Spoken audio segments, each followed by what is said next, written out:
जामताड़ा विधायक इरफान अंसारी ने झारखंड के राज्यपाल सीपी राधाकृष्णन को लेकर तीखे बयान दिए हैं। दरअसल डॉक्टर इरफान अंसारी ने कहा है कि राज्यपाल संवैधानिक पद पर है तो उन्हें नेतागिरी नहीं करनी चाहिए। भारतीय जनता पार्टी उन्हें टूल किट की तरह इस्तेमाल कर रही है और इनसे राज्यपाल को बचने की जरूरत है।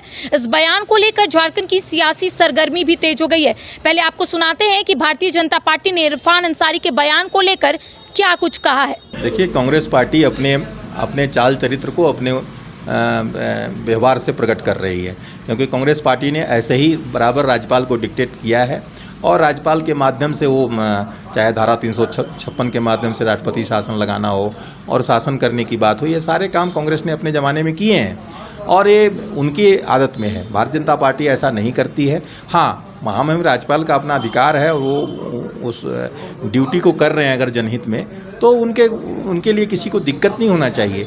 किसी को घूमने से, किसी को कहीं जाने से राज्य में कोई नहीं रोक सकता है और वो तो संवैधानिक पद पर हैं, वो जा सकते हैं, कहीं भी जा रहे हैं तो वो जाएंगे। तो इसमें उनको दिक्कत हो रही है कि उनकी नाकामियाँ उजागर होती हैं, इसलिए वो बिलबिलाए हुए हैं, तिलमिलाए हुए हैं, इसलिए वैसा वो बोल रहे हैं। आदिवासी मुख्यमंत्री के विषय में जितना इरफान जी ने बोला है उनके विपक्ष में, उतना तो शायद विपक्ष के लोग भी नहीं बोले हैं। उनके मंत्रिमंडल पर सवाल उठाया, सारे चीज़ों पर किसने सवाल उठाया है? कांग्रेस पार्टी ने ही उठाए हैं सारे चीज़।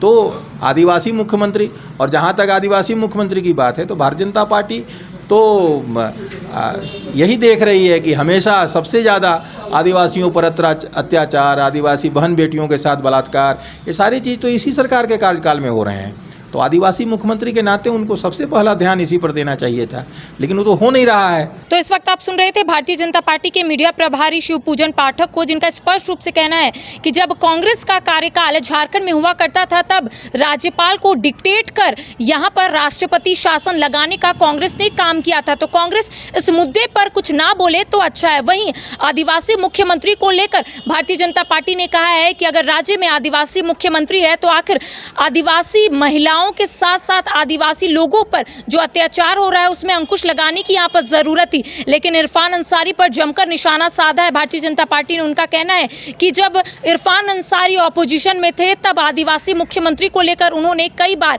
कई तरह की टिप्पणी भी की है। इसको लेकर आपको सुनाते हैं कि कांग्रेस का इन तमाम चीजों को लेकर क्या कुछ कहना है। खामियां किसकी लोगों के सामने आ रही है, ये तो महामहिम ना तो राज्य की जनता की बात समझ सकते हैं और ना महामहिम की बात राज्य की जनता समझ सकती है। क्योंकि महामहिम का दायित्व सिर्फ राज्य भ्रमण का नहीं होता। महामहिम का दायित्व विश्वविद्यालय में कैसे अच्छी शिक्षा की बेहतर व्यवस्था हो, इसकी भी दायित्व महामहिम की होती है। अभी हाल के दिनों में विश्वविद्यालय के एक भवन में छज्जा गिर जाने से एक छात्र की मौत हो गई। महामहिम अगर संवेदनशील होते तो कम से कम उस भवन का भी निरीक्षण जाकर के कर लिया करते, कुछ टिप्पणी भी उस पर ज़रूर कर देते। लेकिन चूंकि मौत हो गई, भारतीय जनता पार्टी उस पर सियासत कर नहीं सकती थी, तो सियासत इस पे कर रही है। उत्तर प्रदेश में भी महामहिम है, क्यों नहीं वो गांव-गांव जाकर के भ्रमण करते हैं, जनता से रूबरू हो रहे हैं। उत्तराखंड के राज्यपाल क्यों नहीं जा रहे हैं? हरियाणा के राज्यपाल क्यों नहीं जा रहे हैं? महाराष्ट्र में किसानों की मौत हो जा रही है, तो महामहिम क्यों नहीं जा रहे हैं गाँवों में? तो जहां गैर भाजपा दल जिस राज्य में शासन कर रहा है, उस राज्य के महामहिम सड़कों पे उतर रहे हैं। तो हमें लगता है कि पहले सड़कों पे उतरने के पहले महामहिम राज्य की शिक्षा व्यवस्था को बेहतर कर लें, ताकि यहाँ के बच्चे भी अंग्रेजी समझ सकते हैं। अगर महामहिम की भाषा को यहाँ के बच्चे अच्छी शिक्षा व्यवस्था विश्वविद्यालय की हो तो उनकी भाषा को, अंग्रेजी को यहाँ के बच्चे अच्छे से समझ सकते हैं, तो महामहिम को संवाद करने में ज़्यादा कठिनाइयों का सामना नहीं करना पड़ता।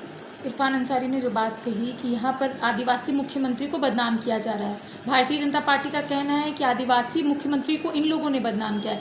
पहले तो अगर वो आदिवासी मुख्यमंत्री है तो आदिवासियों के ऊपर जो अत्याचार हो रहा है उसमें अंकुश लगाने की ज़रूरत थी।